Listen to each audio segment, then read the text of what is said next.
Sa mapagpalang araw po sa ating lahat. Ako si Godfrey Quezon and this is my devotion for today, January 10. And the topic po natin for today is ang tunay na katauhan ng Antikristo. So, ang ating verse po, scripture for today is 1 John chapter 2 verse 18.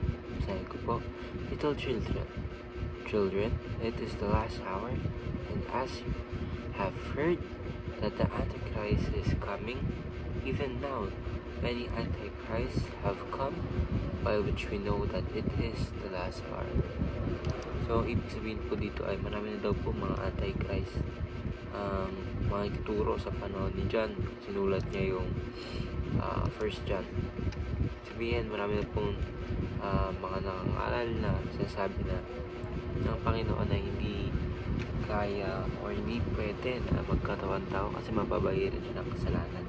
Pero alam naman po natin mali yun dahil ang ating Panginoon sa Kristo ay kailanman hindi nabayaran ng kasalanan dahil si Jesus Christ is sinless, diba?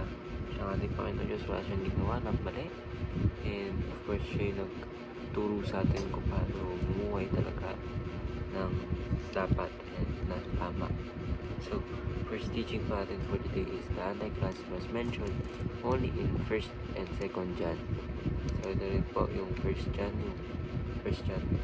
chapter 2 verse 18. Dito lang po na-mention na may Antichrist niya. So, second teaching naman po is the Antichrist lived in the 1st century. So, hindi po siya ngayon, hindi siya papanganak ngayon. Kasi marami pong speculation or theory na ang Antichrist daw ay mamumuno sa natin. Pero, of course, natin dito po yun dahil ang ating Panginoon na po mamumuno sa ating lahat. So, the last teaching po natin for today is the Antichrist is not to be feared. Diba? Ang Antichrist, diba?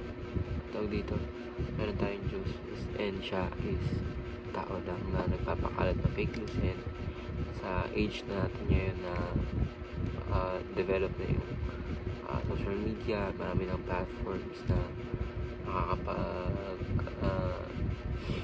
interact tayo sa isa't isa, and of course mas marami na tayong facts and knowledge na pwedeng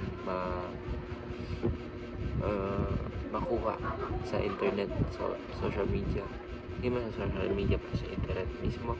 Pwede tayo mag-search, diba? Pwede tayo mag-browse, and of course hindi siya feared kasi the Antichrist is not to be feared kasi wala tayong information at hand, and alam natin na mali yung ituturo niya. So, application po is study the Bible exegetically. So, ibig sabihin po dito ay huwag po tayo lalagay ng sarili nating concept sa Bible. Sabihin, pag mabasa ka, hindi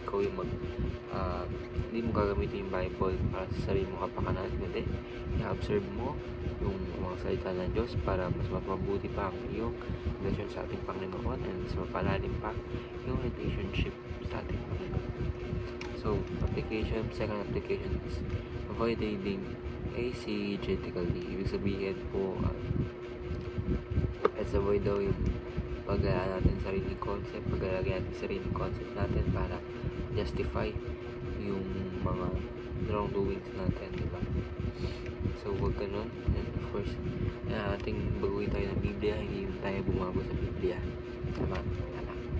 So, third application or last application is be confident of the triumph of Christ and His great commission. Ibig sabihin po, confident po tayo sa reign or glory ng ating Panginoong Jesucristo and His great commission, yung simbahan niya, diba, na maraming taong tutulungan, maraming taong babago, maraming tao yung napapalapit sa Diyos, and of course it will make our world better.